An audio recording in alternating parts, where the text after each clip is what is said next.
All right, time for another episode of the Nailsin Ratings. After watching another episode of Black Lightning, this one called Black Jesus, the Book of Crucifixion.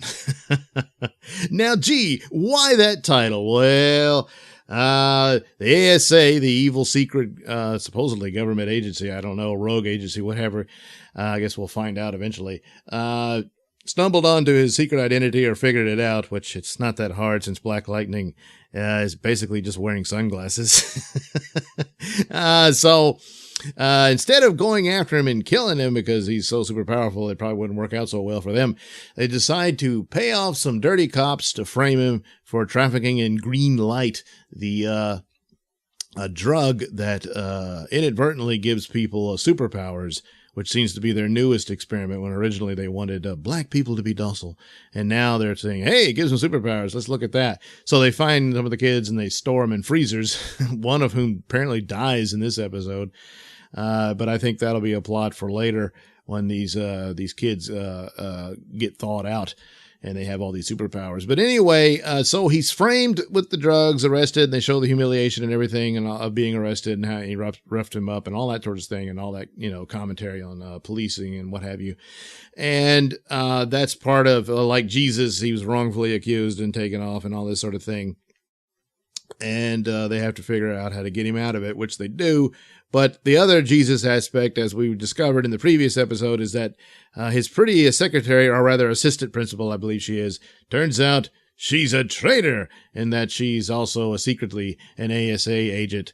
And she's the one who puts it into order for him to get framed, even though she doesn't really believe that he is Black Lightning. So in order to get him out, his daughter, Thunder, boy, she just wants to go in and rip the wall off. But Gamby says, no, we got to make it seem as if he isn't really Black Lightning. And to me, this recalled the old Batman show. Whenever they needed to do that to prove that Bruce Wayne wasn't Batman, Alfred would put on the Batman suit. So I started thinking, oh no, is Gamby going to dress up in the no, that's not what they did. Gamby made a holographic image of Black Lightning, and Thunder was able to carry that off in full view of the public, and she did, and everybody saw it, so it was reported, hey, Black Lightning's on the patrol, what have you. And so that convinced the assistant principal, she's seeing all that, well, hey, he's not really Black Lightning, and so we don't need to pursue him. And they might have given him some cover. Meanwhile, his Black Lightning's buddy, Inspector Henderson, which Inspector Henderson was also the name of the cop that Superman would tend to work with in the old shows and stuff. I don't know. It's just a coincidence. But anyway, he figures out, oh no, dirty cops, and one of the cops is an idiot because he didn't really hide the fact that he suddenly comes into a lot of money when he's on a cop salary. And so he's able to turn him on the other guy who's a little bit smarter, but not by much. And it all falls apart. And so Jefferson Pierce is allowed to go. The other aspect, of course, is the crucifixion. It's not just that he gets arrested. Obviously, he was let go. He didn't get crucified. He got crucified in the media. So they show that where the attitudes of, oh boy, I knew he was bad. Actually, most of the Republic seemed to stand behind him. But of course, there was the old white lady, of course.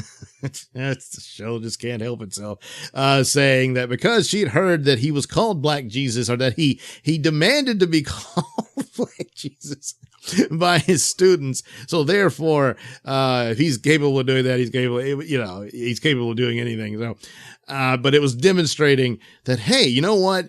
You can't really just buy a media narrative. Now, can you? No. Even though I'll bet some people working on this show buy them all the time. But nevertheless, yes, that's the crucifixion part here. And of course, it has its own Judas in the form of his assistant principal. I don't think he'll be as forgiving of her as he is of Gamby, since Gamby is sort of like a second father to him. It is interesting that with Thunder, who's presented as quite the activist, was immediately pretty forgiving. She never really had much of a problem with Gamby, and whereas Jefferson just, broke off with him, but, now they're back together and everything. But of course, it's closer to him since, again, he's kind of like a second father, but at the same time, his information that he fed to Jefferson's father is what got Jefferson's father killed. So, of course, it's, a pretty painful wound there. But, and of course, this led to the, Gamby's excuse was the old soap opera line, But honey, I lied to you about cheating on you to protect you. So, yeah, it's not going to work. But anyway, without Gamby, he doesn't have all the high-tech stuff, so he needs him. And besides, there's an understanding coming there, and they're back together. Gamby's invited over for dinner at the house, and they even have a prayer, before the meal. You don't get to see that often in shows without somebody complaining about Christianity or something. So, that was a nice touch. The show is good for the family to be credible, and it works well, and it's good at that. That's one of the high points of the show. To its detriment, it's slow. And that's why I keep coming back. This might have been a show that could have benefited with less episodes. There's something to be said for that, for shows that are well, they're positioned as if they're going somewhere. There's a definite plot or what have you. But if you put too many shows and you have it set that, we got to have this certain amount of shows, inevitably you're going to get into filler episodes or shows that just drag or become repetitive. And that's possible. So that's kind of one of the things that holds it back. It does seem to get a little boring in aspects, and that's probably the worst part of it. Forget about the first episode. That was awful. But of course, that kind of myopic viewpoint continues to bubble up here and there. So that's another problem for it. But overall, a good show. Just some of the boredom aspects, kinds of drags it down. So, I was almost going to give it 3 stars out of 5. I'll go ahead and give it 4, just for being good, mostly overall.